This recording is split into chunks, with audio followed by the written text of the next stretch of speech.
Cet article sera étudié la semaine du 16 au 22 août 2021. Tu peux te dégager des pièges du diable. Voici le verset thème de l'étude.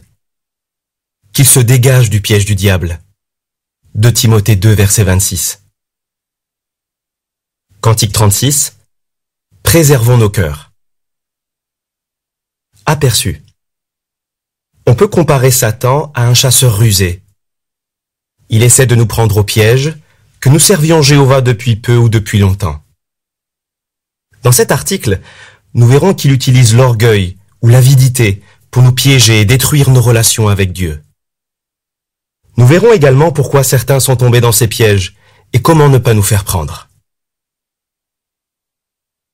Paragraphe 1. Question. Pourquoi peut-on comparer Satan à un chasseur? Un chasseur n'a qu'un seul but, capturer ou tuer sa proie. Et il peut utiliser différents pièges comme le fait remarquer le livre de Job. Job 18, versets 8 à 10. Comment s'y prend-il pour attirer l'animal? Il étudie son comportement. Qu'est-ce qu'il aime? Dans quels endroits se rend-il? Comment l'attraper par surprise? Satan est comparable à un chasseur. Il étudie notre comportement. Il observe ce que nous aimons et dans quels endroits nous nous rendons. Ensuite, il met en place un piège pour essayer de nous prendre par surprise.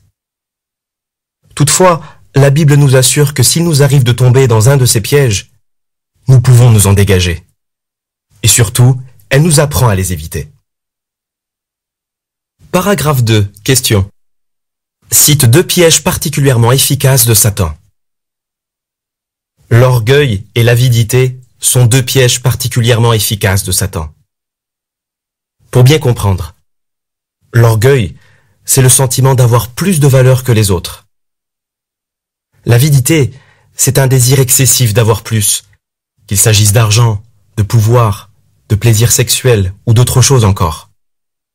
Fin de la note. Depuis des milliers d'années, Satan tire parti de ses défauts pour piéger les humains. Il est comme un oiseleur qui essaie d'attirer ses proies dans ses filets. Mais nous pouvons éviter de tomber dans ces pièges, car Jéhovah nous révèle ses tactiques. Voici une description des illustrations associées au paragraphe 2.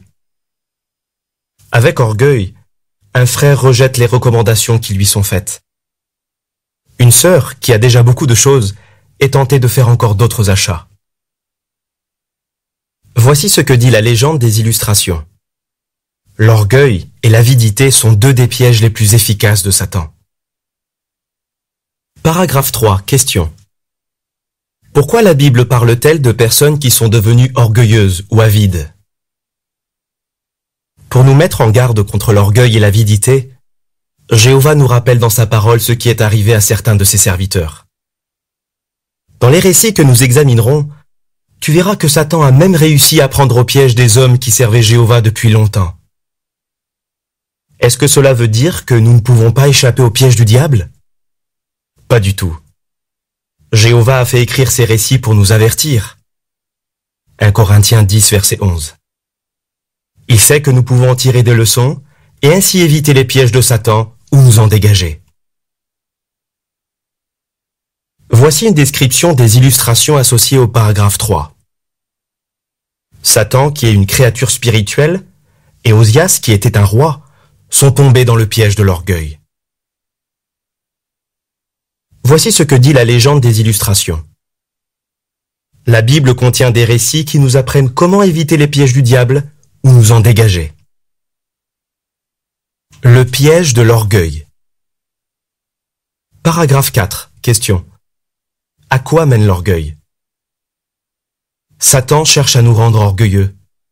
Il sait que si nous nous laissons dominer par l'orgueil, nous deviendrons comme lui, et nous ne pourrons pas vivre éternellement. C'est pourquoi l'apôtre Paul a rappelé que celui qui se gonfle d'orgueil risque de tomber sous le coup de la condamnation portée contre le diable. 1 Timothée 3, versets 6 et 7.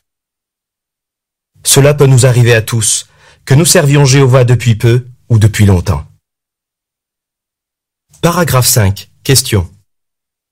D'après Ecclésiaste 7, versets 16 et 20, Comment l'orgueil peut-il se manifester? L'orgueil est une forme d'égoïsme. Satan veut nous rendre égoïstes. Il veut nous amener à penser plus à nous qu'à Jéhovah, particulièrement quand nous sommes face à des difficultés. As-tu par exemple été accusé à tort ou traité injustement? Satan aimerait tellement que tu en veuilles à Jéhovah ou à son organisation. Il voudrait te faire croire que la seule façon de résoudre le problème, c'est de faire les choses à ta manière, plutôt que de suivre les conseils que Jéhovah te donne dans sa parole.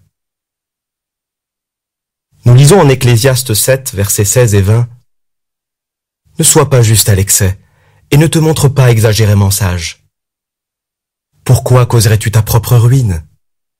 Car il n'y a pas d'homme juste sur la terre qui fasse toujours le bien et ne pêche jamais. Paragraphe 6. Question. Quelles leçons pouvons-nous tirer du témoignage d'une sœur des Pays-Bas? Une sœur des Pays-Bas était très agacée par les défauts des autres. Elle trouvait que la situation était devenue intolérable. Je me sentais très seule, confie-t-elle, et je n'arrivais plus à supporter les frères et sœurs de mon assemblée. J'ai dit à mon mari qu'il fallait qu'on change d'assemblée. Puis notre sœur a regardé l'émission de JW Télédiffusion de mars 2016 qui montrait comment s'accommoder des défauts des autres. Elle raconte. J'ai compris que je devais reconnaître humblement mes propres erreurs, au lieu d'essayer de changer les frères et sœurs de mon assemblée. L'émission m'a aidé à penser davantage à Jéhovah, et m'a rappelé que nous devons agir comme lui le demande. Quelle est la leçon de ce témoignage? Quand tu rencontres une épreuve, continue de penser avant tout à Jéhovah. Et supplie-le de t'aider à voir les autres comme lui les voit. Ton Père Céleste remarque leurs erreurs, et pourtant, il leur accorde volontiers son pardon. Il veut que tu fasses la même chose. Paragraphe 7. Question. Qu'est-il arrivé au roi Osias? Par orgueil, Osias, un roi de Juda, a rejeté une réprimande qui lui était adressée. Et il s'est permis de faire quelque chose qu'il n'avait pas le droit de faire. Cet homme avait de grandes capacités. Il a gagné de nombreuses guerres, construit des villes et fait beaucoup pour l'agriculture dans son pays. La Bible dit que le vrai Dieu le fit prospérer. 2 Chroniques 26, versets 3 à 7 et 10. Mais elle ajoute, dès qu'Osias fut devenu puissant, son cœur devint orgueilleux, ce qui provoqua sa perte. Jéhovah avait précisé que seuls les prêtres étaient autorisés à offrir de l'encens dans le temple. Mais le roi Osias a eu la présomption de désobéir aux instructions de Dieu. Jéhovah a alors frappé de la lèpre cet homme orgueilleux. Et Osias est resté lépreux jusqu'à sa mort. Paragraphe 8. Question. Selon 1 Corinthiens 4, versets 6 et 7, qu'est-ce qui nous aidera à ne pas devenir orgueilleux? Pourrions-nous, comme Osias, tomber dans le piège de l'orgueil? Voyons ce qui est arrivé à José. C'était un homme d'affaires qui gagnait bien sa vie et un ancien très respecté. Il prononçait des discours aux assemblées et des responsables de circonscription lui demandaient parfois conseil. Le problème, c'est que je ne comptais pas sur Jéhovah, mais uniquement sur mes propres capacités et mon expérience, reconnaît-il. Je me disais que j'étais assez fort spirituellement, et je n'ai pas écouté les conseils et les avertissements de Jéhovah. José a commis un péché grave, et il a été excommunié. Il y a quelques années, il a été réintégré. Il dit, « Jéhovah m'a appris que le plus important, ce n'est pas d'avoir un titre, mais de faire ce qu'il nous demande. » Rappelons-nous que les capacités que nous avons et les responsabilités qu'on nous confie dans l'assemblée viennent uniquement de Jéhovah. Si nous sommes orgueilleux, Jéhovah ne voudra pas nous utiliser.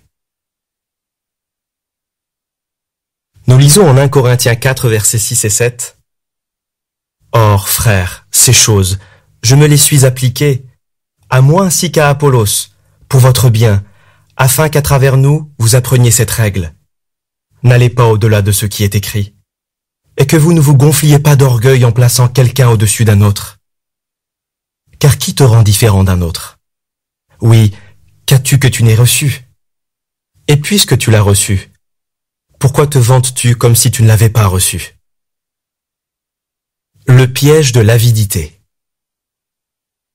Paragraphe 9. Question. Qu'est-ce que l'avidité a poussé Satan et Ève à faire? Quand on parle de l'avidité, c'est souvent l'exemple de Satan le diable qui nous vient à l'esprit. Quand il était au service de Jéhovah, il avait sans doute de nombreuses activités passionnantes. Mais cela ne lui suffisait pas. Il voulait recevoir l'adoration que seul Jéhovah mérite. Et il aimerait que nous soyons comme lui. C'est pourquoi il essaie de nous rendre insatisfaits.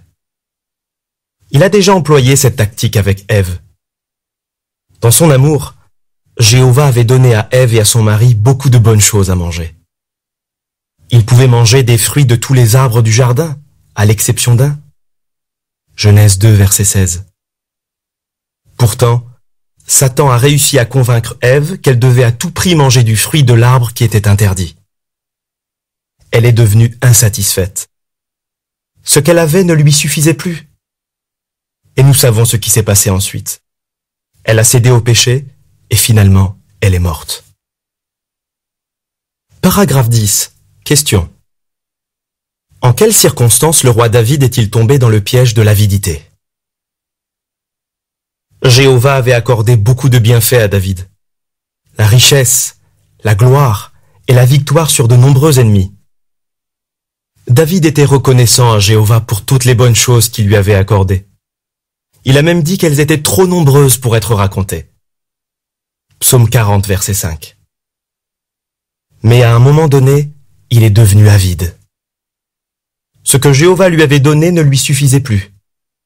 Il en voulait davantage. Il avait plusieurs femmes, mais il s'est mis à désirer une femme déjà mariée. Bethsabée, la femme d'Uri le Hittite. Poussé par son égoïsme, David a eu des relations sexuelles avec elle, et elle est tombée enceinte. Et il ne s'est pas arrêté à ce péché. Il s'est arrangé pour qu'Uri soit tué. Mais que s'imaginait-il? Que Jéhovah ne le verrait pas? Ce fidèle serviteur de Dieu est tombé dans le piège de l'avidité, et il l'a payé cher. Mais heureusement, il a fini par reconnaître son péché, et s'est repenti. Il s'est beaucoup réjoui d'avoir retrouvé la faveur de Jéhovah. Paragraphe 11. Question. D'après Éphésiens 5, versets 3 et 4, qu'est-ce qui peut nous aider à combattre l'avidité? Qu'apprenons-nous de ce qui est arrivé à David? Que si nous restons reconnaissants à Jéhovah pour tout ce qu'il nous donne, nous pourrons combattre l'avidité. Nous lisons en Éphésiens 5, versets 3 et 4, que toute conduite sexuelle immorale et l'impureté sous toutes ses formes, ou l'avidité ne soit même pas mentionnée parmi vous, comme il convient à des saints. Ni conduite honteuse, ni propos stupides, ni plaisanterie obscène, autant de choses qui ne sont pas convenables, mais plutôt des remerciements à Dieu. Nous devons nous contenter de ce que nous avons. Souvent, quand on commence à enseigner la Bible à quelqu'un, on lui conseille de remercier tous les jours Jéhovah pour une chose en particulier. Si la personne le fait pendant une semaine, elle aura remercié Jéhovah pour 7 choses différentes. As-tu toi aussi cette habitude? Si tu réfléchis à tout ce que Jéhovah fait pour toi, cela t'aidera à être reconnaissant. La reconnaissance fera naître chez toi le contentement. Et le contentement te protégera de l'avidité. Paragraphe 12. Question. Qu'est-ce que l'avidité a poussé Judas Iscariote à faire? À cause de son avidité, Judas Iscariote est devenu un ignoble traître. Pourtant, quand Jésus l'a choisi comme apôtre, il n'avait pas ce défaut. Il était compétent et digne de confiance, puisqu'on lui avait demandé de gérer l'argent du groupe. Cet argent était un peu comme les offrandes que nous faisons en faveur de l'œuvre mondiale de prédication. Jésus et les apôtres l'utilisaient pour couvrir leurs dépenses quand ils prêchaient. Toutefois, Judas s'est mis à voler dans la caisse. Il avait souvent entendu Jésus parler du piège de l'avidité, mais il n'a pas tenu compte de ses mises en garde. Paragraphe 13. Question. Quand l'avidité de Judas est-elle devenue évidente? L'avidité de Judas est devenue évidente peu de temps avant la mort de Jésus. Jésus et ses disciples, ainsi que Marie et sa sœur Marthe, avait été invité chez Simon le lépreux. Pendant le repas, Marie s'est levée et a versé sur la tête de Jésus une huile parfumée très coûteuse. Judas et les autres disciples se sont indignés. Les autres disciples ont peut-être pensé qu'il aurait mieux valu vendre cette huile et utiliser l'argent pour aider les pauvres. Mais Judas avait une autre idée en tête. C'était un voleur. Il aurait aimé avoir une autre occasion de se servir dans la caisse.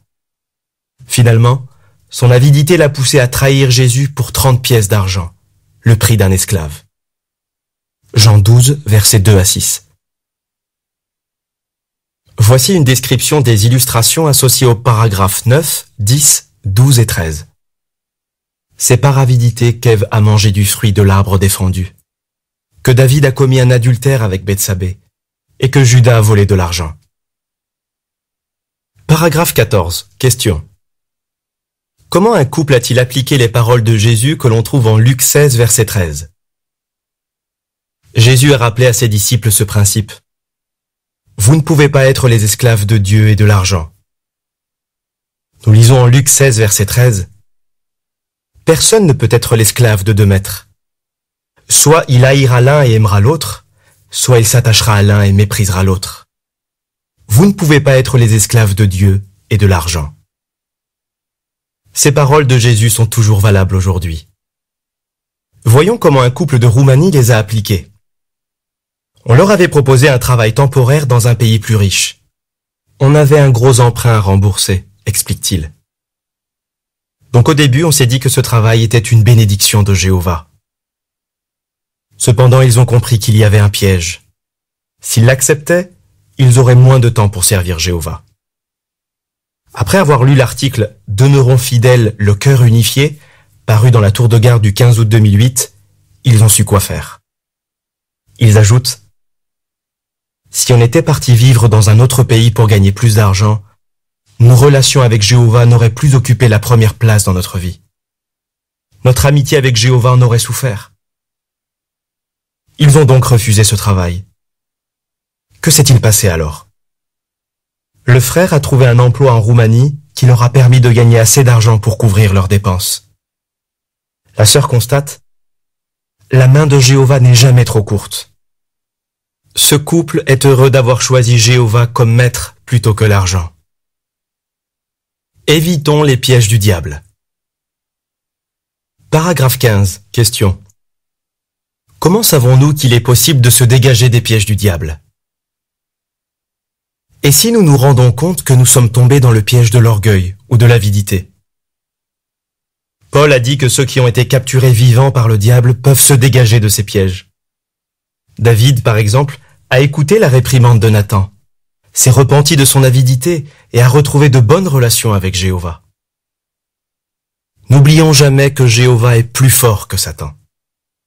Donc, si nous acceptons son aide, nous pourrons nous sortir de n'importe quel piège du diable.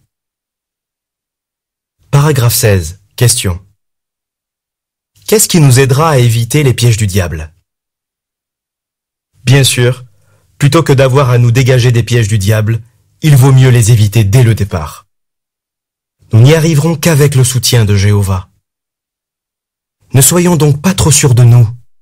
Même des serviteurs de Jéhovah de longue date sont devenus orgueilleux ou avides. Alors, supplie Jéhovah tous les jours de t'aider à discerner s'il y a la moindre trace de ses défauts dans ta façon de penser ou tes actions. Ne les laisse jamais prendre racine dans ton cœur. Paragraphe 17. Question. Qu'arrivera-t-il bientôt à notre adversaire, le diable? Depuis des milliers d'années, Satan cherche à capturer des proies. Mais bientôt, c'est lui qui sera enchaîné et finalement détruit. Nous sommes impatients que ces événements se produisent. En attendant, continuons de nous méfier des pièges du diable. Veillons à ne pas nous laisser dominer par l'orgueil ou l'avidité. Et soyons déterminés à nous opposer au diable, car alors il fuira loin de nous. Jacques 4, verset 7. Que répondrais-tu? Qu'apprenons-nous sur l'orgueil de ce qui est arrivé au roi Osias? Qu'apprenons-nous sur l'avidité de ce qui est arrivé au roi David et à Judas Iscariote. Comment savons-nous qu'il est possible de se dégager des pièges du diable? Cantique 127. Quel genre de personne je dois être? Fin de l'article.